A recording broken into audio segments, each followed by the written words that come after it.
Hooggantoota fi hojjettoonni baankii Oromiyaadhaa bulchiinsa magaalaa Shaggar kutaa magaalaa Galaanitti biqiltuu dhaabaniiti jiru.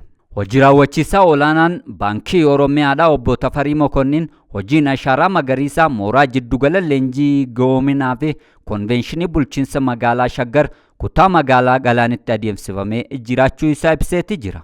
Egaa mata dureen biqiltuu dhaabbii baranaa kan sadarkaa biyyoolessaa abdii dhaabuudha. Abdii dhaabuu kana keessatti baankiin Oromiyaa immoo gahee isaa qaba. Gahee kana waggoolii 10 dura kan jalqabe waggaa waggaadhaan giddugala kanatti biqiltuu dhaabuudhaan aadaa bareedaa qabna.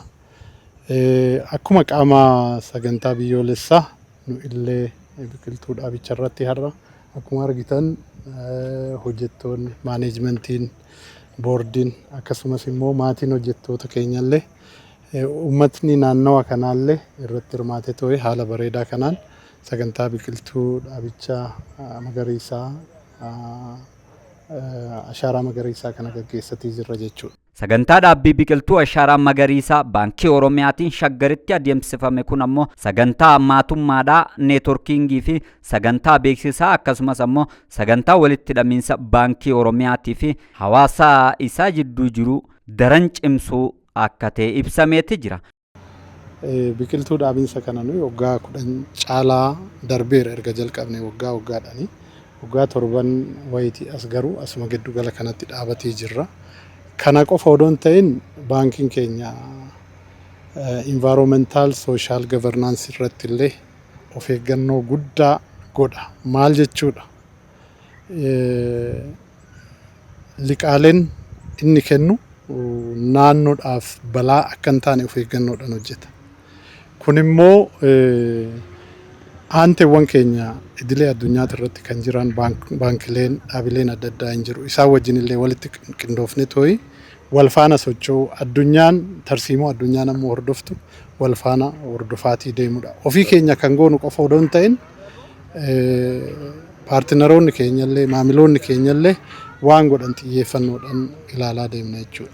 Walitti qabaan boordii baankii Oromiyaadhaa Dr. Asaffaa Simeedhaa ammoo gama isaaniitiin Itoophiyaan akka misoomtuu fi akka dagaagduuf akkasumas ammoo daran akka guddattuuf carraaquun dirqama lammummaa ta'uu ibsuudhaan baankiin Oromiyaadhaa akkuma gamtaan biqiltuu dhaabdee hojii isiitiinis baankii fuuldura irratti tarkaanfachaa jirtu ta'uu isaa ibseeti jira. Biyyi keenya akka dagaagdu akka tokko taatu akka misoomtu nuti yoon hojjenne ijoolleen keenya yoon hojjenne nami biraa nami hojjetu hin jiru jabaadhaa jechuufi. Kana kan jedheen booda immoo nuti akka hojjetaa baankii Oromiyaatti baankiin Oromiyaa lalisee tokkoffaa bahee tokkoffaa haga shanaffaa hedduu jiran keessatti bahee yoo mul'ate mata keenyaaf satisfaakshinii nuu kenna, steekhooldarii fi sheerhooldarii keenyaaf gammachuutu jira. Nus itti guddannaa namni sitti gammada, biyyi sitti gammada. Kanaaf akkuma amma chigginyii dhaabuuf miidhagnee baane kana hojii keenya irratti yeroo kamiyyuu odoo ergaan laalin odoo nami biraa nami na to'atu hin dhufu jennee odoo laalin ofiin akka hojjennu akka jabaannu kan jedhudha.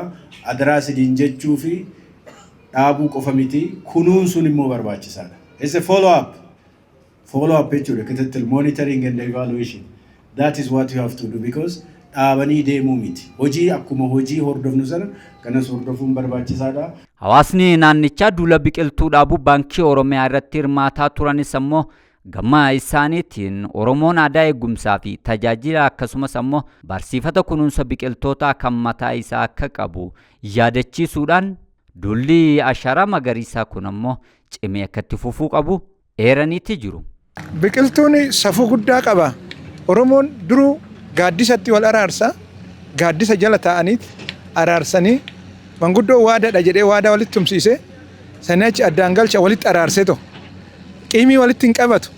Angumaan ajjeese gumaa nyaachiseet ani badee biyyaa ba'e biyyatti galcheet